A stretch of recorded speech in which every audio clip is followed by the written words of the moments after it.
LARPCast! You just want a taco, man. Stop acting like you got something wrong with you. Hey, welcome to the Aspirian LARPCast. I am Jam. I got my buddy Diddy with me. Hello there. How are you? General Kenobi. Bum, bum, bum. We're excited to get into part 2 of this episode. We are talking about an elven city that we're going to be encountering. We are talking about the characters and townspeople that we are going to meet within this elven city. It's going to be pretty cool to talk through. Again, we have a guest star with us, Tommy Tombone. How do you say that? Tim Tomarese. Tim Tomarese. That's his full name right there. What's up, Tommy? It's not. It's good to join you guys. Talk a little bit more about the world. Thanks, man. It is our podcast, though, so that is your name. I just realized that I mislabeled your vocals, Jam, and Thomas's vocals, and mixed up the label. So I'm Tim Tomarese. Yeah, Jam is laying down the Tim Tomarese, and Thomas is laying down the Gemathize. All right. So I am. Do we need to change it before we continue? Yeah, let's change it before we continue. Okay, how do we pause? Oh, we got this. Here we go. Okay, don't worry, guys. We got it fixed. I am now Jamothize, and we've got Tim Timother with us. Tim Tinifer. You didn't even say it right, and you wrote it. Yeah. Anyways, we're going to get into it. Excited to have you on the episode today, Tinifer. And I have so many issues. For context, it is 10:04 at night, so we're a little more goofy. We just came out of Discipleship Circle, and I would say it was pretty cool, pretty good, 10:04 is rookie hours. encouraging. I'm just good. I'm glad to hear that. Yeah. All right, well, let's get into it. We got new characters to talk about. We got a new city to talk about. Tim Tinifer, why don't you lay it down for us? What's this new elven city we're going to be in? Oh, boy. So, we are going to be in the elven city of Cymcera. So, Cymcera is an elven city in the Nuve Valley, incorporated just as recently as a couple of years ago. So, pretty recent post-drop. But the city itself has a high elven population, so what we're seeing is a complete opposite of the town that we discussed on the previous episode. So with a high elven population, of course, the architecture, the skills used to maintain the town, as well as the general vibe of the town is very much different than what we saw in Barwald. Different how? A lot more in the range of like elegant, carry a whole lot in a higher like regard in a sense. So are we talking what you would imagine elven architecture looks like as far as trees and houses and stuff like that, or are we talking like a medieval town looking setting? I would say it's a healthy mixture of both, incorporating what would be modern architecture in that time period with just elven architecture. So you have this pretty elegant mixture of like nice village type cottages supported in the corners with like large oak trees. Okay. So something cool about the elves themselves. Hey, that rhymed. You have back in season 1, elves were just kind of introduced towards the end of season 1, and they're introduced as these characters, this race of people who are unable to leave the White Woods. And then when we get into season 2, we've got the Cymerian elves who actually leave Aspiria before the curse is placed on the elves for the elves to be stuck in the White Woods. And the Cymerian elves, they end up having to come back with the crumble of Cymeria.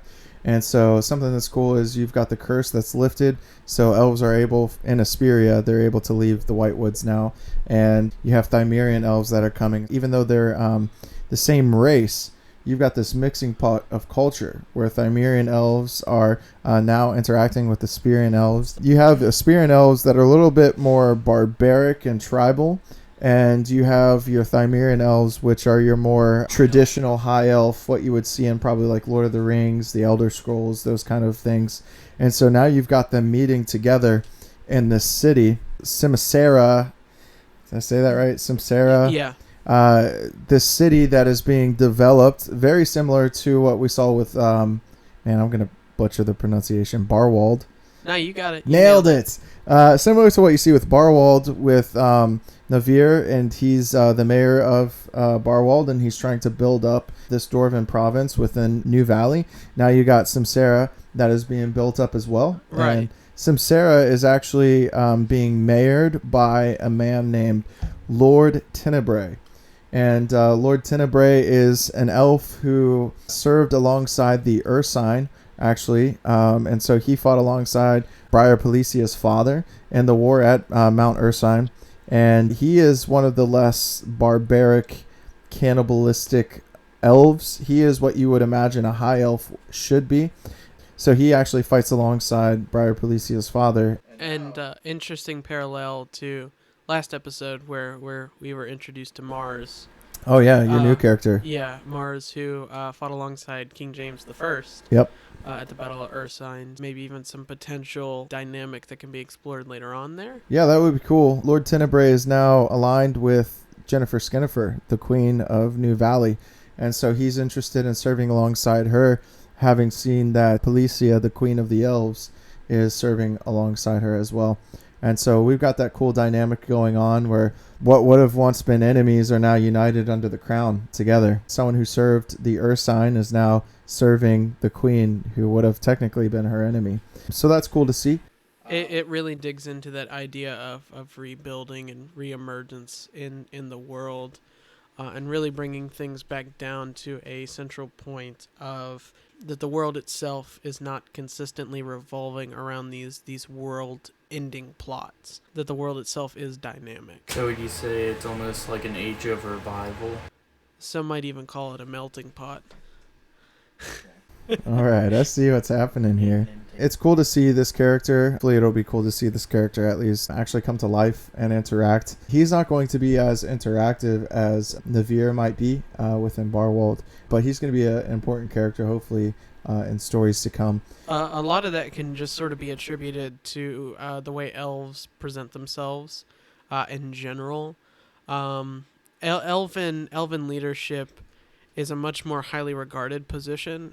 So the anointed and elected figurehead leaders are actually much more involved in the towns and villages' affairs than in dwarven towns where there's an elected official, which is essentially just the face. Yeah.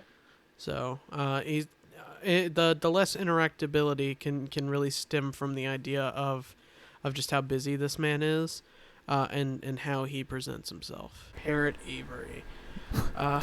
Parrot Avery. Parrot Avery. Okay. Not spelled like the bird. Okay. It's spelled Parit. Parit. Not pronounced parrot. Okay. Parrot Avery is a mage, a crazy old bat. Is how I've essentially described him in the first sentence. Who's spent as many years learning magic that humans have really been sort of walking the earth. Dude is consistently learning new spells, digging into magical tomes, just getting really in depth into magic as a whole, to the point to where he's quite affluent in many different schools of magic usage. Parrot, however, in his many long years on this earth, in Aspirian, is grown weak and feeble. So not much of a fighter, as much as he prefers to use magic on his end. So an elven man, he's practiced much in magic. And how long has he been with Cymcera? So Cymcera, like I said, is only just a recent town in relation to the drop. So he's been with Cymcera at the town's founding. As far as wandering Aspiria, he's been wandering Aspiria for many generations, just learning different schools of thought. Of course, traveled different continents, just getting knowledgeable. Sort of like a retreat of sorts. He had a gap year in college and decided not to ever go back. So is he Is he a character that the townspeople would want to interact with often, or is he? You said he's a crazy bat. Is he someone that townspeople tend to avoid? So a man with that many years on him isn't keen to making friends. Mostly because as friends come, they tend to go. The longer a life is, the shorter a year seems to people. So for him, time is it tends to go by way faster relatively.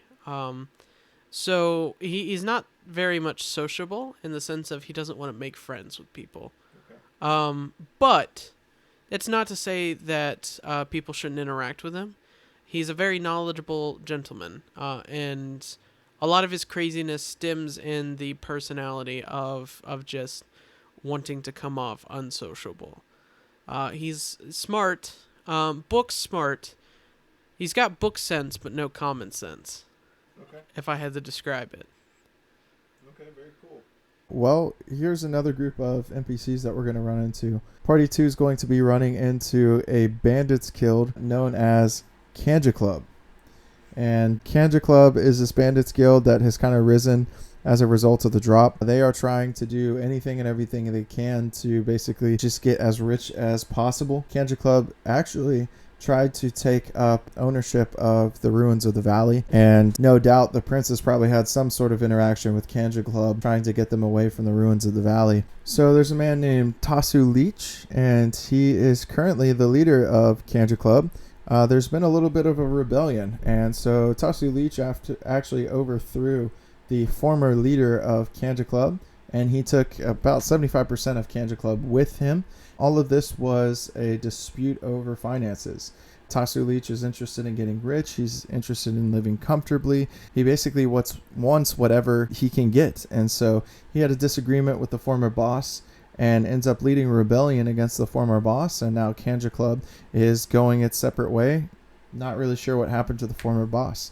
But Tasu Leech is going to be a character that you're going to end up running into.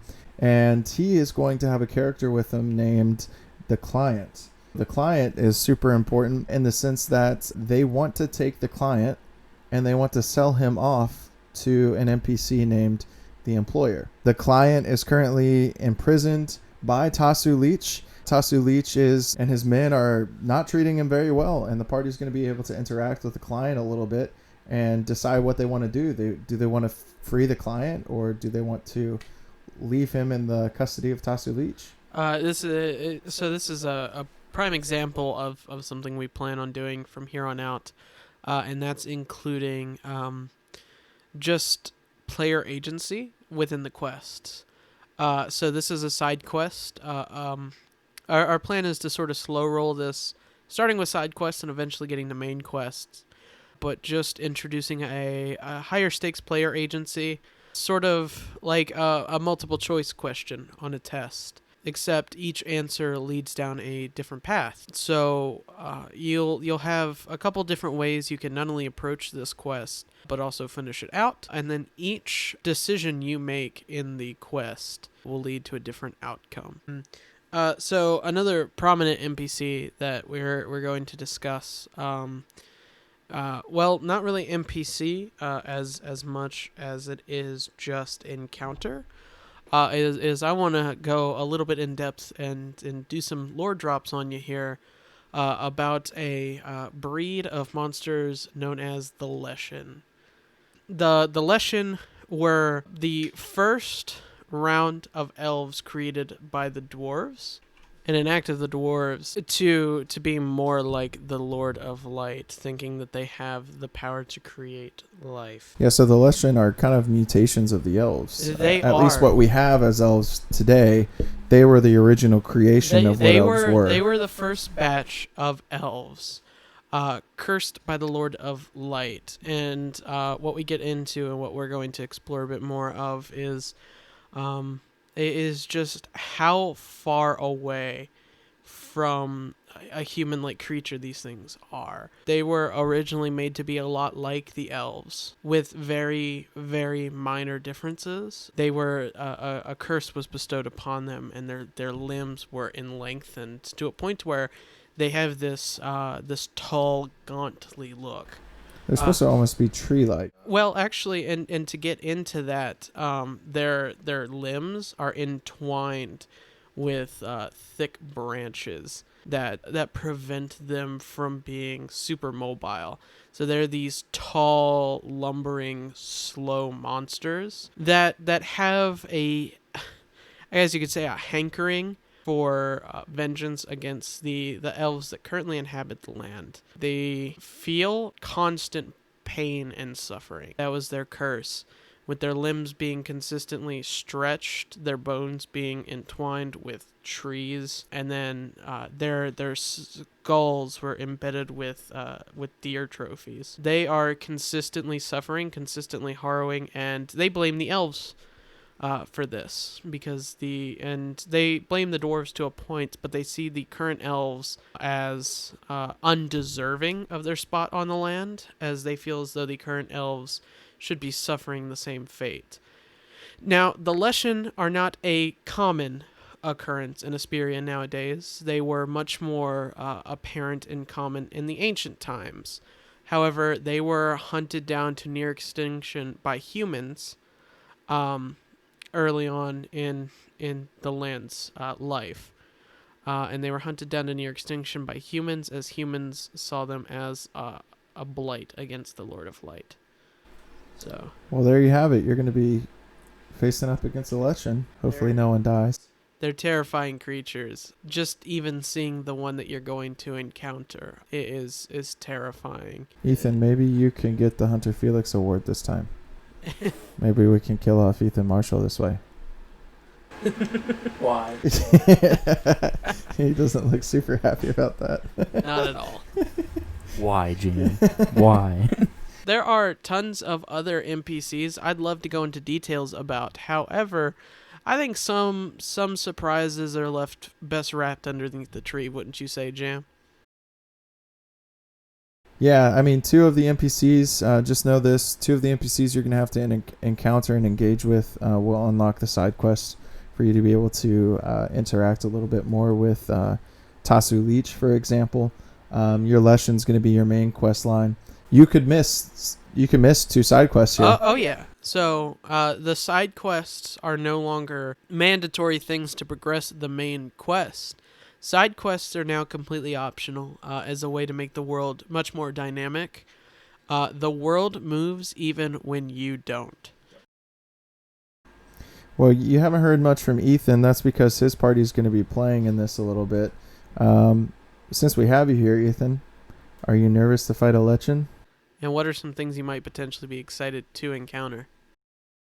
We've tried to keep Ethan in the dark as much as possible in creating the entirety of this for his party. And I've been distracting myself for the majority of that creation and partially of this recording this podcast, since I didn't have a whole lot of a whole lot of input, since I'll be playing it, if that makes sense.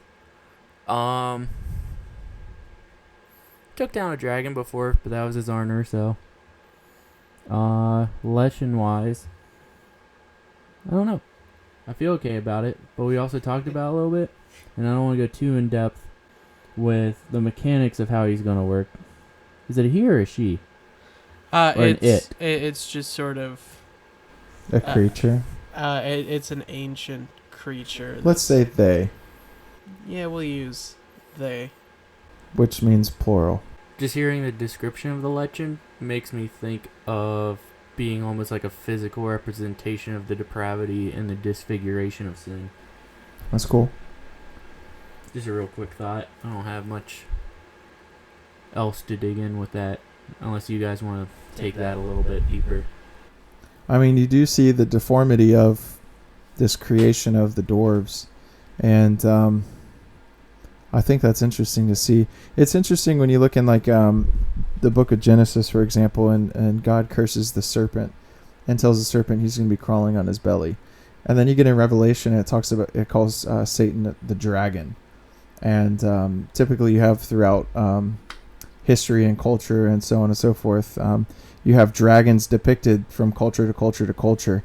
Most of them have legs and yet you see Satan is depicted without legs now. He's Legs and wings. and he's crawling on his belly.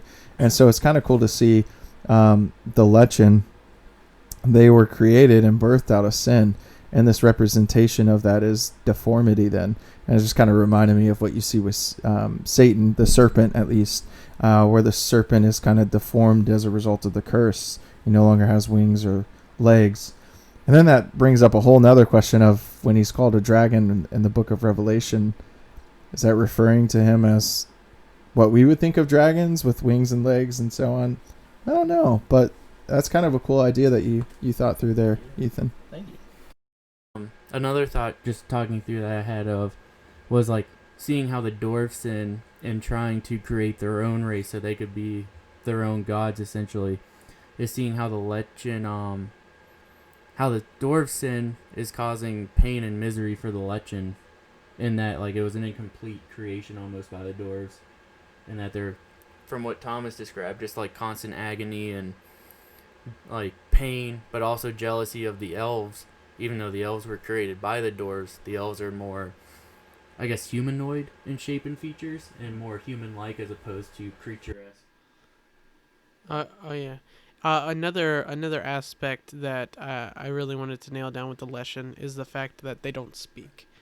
They are cursed with like just forever silence. So that is another aspect of them. So they are consistently suffering, full of just rage, jealousy, this constant desire for vengeance against the elves. So we get into those aspects, and Ethan, I think you're really hitting the nail on the head as far as it being a physical representation of what sin does to us. So There's still a lot to that weekend that I'm sure we'll hit and see, like, different scriptural references in all the different characters that you, Jim, and you, Thomas, have mostly thought up for this party. yeah, we've built the sandbox, and we're excited to see everyone play in it. So That was the lamest analogy ever. It was, but I'm going to be we've kicking built the sand battleground, everywhere. and we're ready to see everyone fight in it. That's a little better. I'm going to be throwing rocks at the crowd. I like that. Yeah, that's cool. Like every episode we end, I hope you guys are thinking through what's coming ahead in this situation, as this is episode 2 of a forecast of what is coming. And I hope that you're taking in not only this episode, but every episode we put out in all forms of media and everything you interact with on a day-to-day basis, and just thinking of Christ and meditating on him and seeing how are these stories reflecting him well, and how are they potentially missing the mark, and that both are bringing you to deeper worship of your Lord and Savior Jesus Christ if you are in him and following him. That's all we got. Bye.